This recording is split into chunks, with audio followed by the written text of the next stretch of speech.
Banke Bihari corridor के लिए मंदिर फंड का होगा इस्तेमाल। सुप्रीम कोर्ट ने सुनाया ये अहम फैसला। प्रेमानंद महाराज जी की क्या प्रतिक्रिया रही? वीडियो शुरू होने से पहले वीडियो को लाइक, चैनल को सब्सक्राइब कर लीजिए। कमेंट बॉक्स में राधे राधे जरूर लिखे। राधा रानी की कृपा सदैव आपके परिवार पर बनी रहे। सुप्रीम कोर्ट ने उत्तर प्रदेश सरकार को मंदिर के आसपास 500 करोड़ रुपए की लागत से बनने वाले कॉरिडोर प्रोजेक्ट के लिए मंदिर के फंड का उपयोग करने की अनुमति दे दी है। बाके बिहारी मंदिर के दान राशि से कॉरिडोर बनाने का रास्ता साफ हो गया है। सुप्रीम कोर्ट ने उत्तर प्रदेश सरकार को मंदिर के आसपास 500 करोड़ रुपए की लागत से बनने वाले कॉरिडोर प्रोजेक्ट के लिए मंदिर के फंड का उपयोग करने की अनुमति दे दी है। इसके साथ ही कोर्ट ने मंदिर के पास 5 एकड़ जमीन अधिग्रहण करने की भी मंजूरी दी है। सुप्रीम कोर्ट में जस्टिस बेला माधुर्य त्रिवेदी और जस्टिस सतीश चंद्र शर्मा की पीठ ने ये भी शर्त रखी है कि अधिग्रहित भूमि देवता के नाम पर रजिस्टर्ड होगी।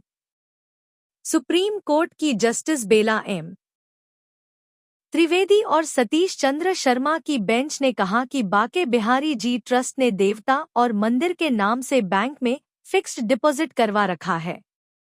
सरकार इसमें से पैसे लेकर मंदिर के नजदीक कॉरिडोर बनाने के लिए जमीन खरीद सकती है। पीठ ने स्पष्ट कर दिया कि मंदिर और कॉरिडोर के विकास के उद्देश्य से अधिग्रहित भूमि देवता ट्रस्ट के नाम पर होगी। इलाहाबाद हाई कोर्ट ने लगाई थी रोक। उत्तर प्रदेश सरकार ने इस कॉरिडोर विकास के लिए 500 करोड़ रुपए से अधिक की लागत वहन करने का बीड़ा उठाया है, लेकिन उन्होंने जमीन खरीदने के लिए मंदिर के धन का प्रयोग करने का प्रस्ताव रखा था। उस प्रस्ताव को हाईकोर्ट ने 8 नवंबर 1923 के आदेश के जरिए नकार दिया था। हालांकि सुप्रीम कोर्ट ने अब इस आदेश में बदलाव कर दिया है और उत्तर प्रदेश सरकार को बाके बिहारी मंदिर के फंड का इस्तेमाल करने की अनुमति दे दी है। पीठ ने कहा कि वृंदावन में श्री बाके बिहारी मंदिर कॉरिडोर के लिए राज्य सरकार की विकास योजना को न्यायालय की मंजूरी विशेष रूप से बाके बिहारी मंदिर में 2022 की भगदड़ जैसी दुखद घटनाओं के मद्देनजर आई है। इसके कारण कोर्ट को ब्रज क्षेत्र के मंदिरों में व्यापक कुप्रशासन को दुरुस्त करने के लिए संज्ञान लेना पड़ा है। कोर्ट ने इस बात पर भी जोर दिया कि प्रभावी मंदिर प्रशासन न केवल एक कानूनी आवश्यकता है बल्कि ये सार्वजनिक और आध्यात्मिक कल्याण का भी मामला है। पीठ ने कहा कि यद्यपि उत्तर प्रदेश ब्रज योजना एवं विकास बोर्ड क्षेत्र के विकास पर सक्रिय रूप से काम कर रहा है, लेकिन सार्थक प्रगति के लिए सरकार, मंदिर ट्रस्ट, स्थानीय समुदायों और अन्य हितधारकों के बीच बेहतर तालमेल से सामूहिक प्रयास करने की आवश्यकता है।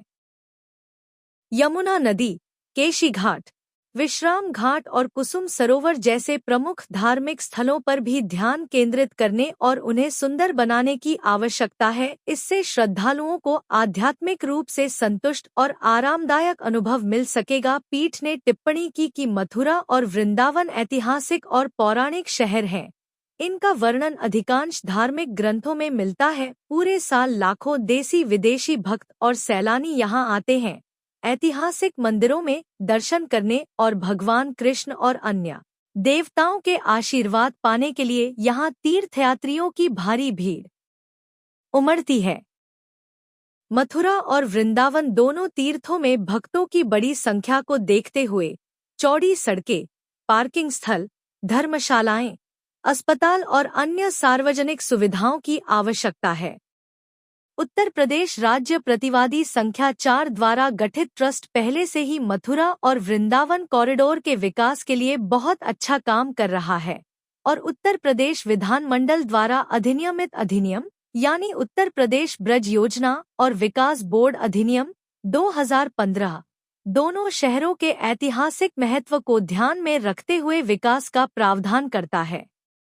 मथुरा और वृंदावन का विकास व्यक्तिगत रूप से पार्टियों द्वारा नहीं किया जा सकता है, चाहे वह मंदिरों का प्रबंधन करने वाले विभिन्न ट्रस्ट हों या फिर सरकार। ट्रस्ट, मथुरा और वृंदावन के लोगों और अन्य एजेंसियों द्वारा सामूहिक प्रयास से ही विकास संभव हो सकता है। न्यायालय ने कहा, इन पवित्र स्थलों पर आने वाले सभी तीर्थयात्रियों के लिए शांतिपूर्ण और आध्यात्मिक यात्रा सुनिश्चित करना आवश्यक है।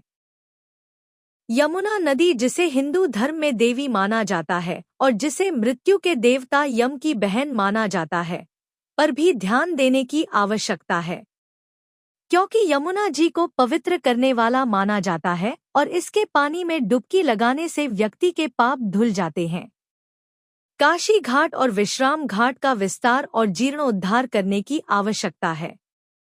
इसी तरह फूलों की झील यानी कुसुम सरोवर, जो गोवर्धन पर्वत के पास स्थित है, को भी सुंदर बनाने की आवश्यकता है। संक्षेप में, यह सुनिश्चित करने के लिए एक महान कार्य किया जाना है कि मथुरा और वृंदावन जाने वाले तीर्थयात्री बिना किसी असुविधा के भगवान कृष्ण और अन्य देवी देवताओं का आशीर्वाद प्राप्त कर सकें। ये जानकारी आपको कैसी लगी, कमेंट में हमें जरूर लिखें। राधे राधे।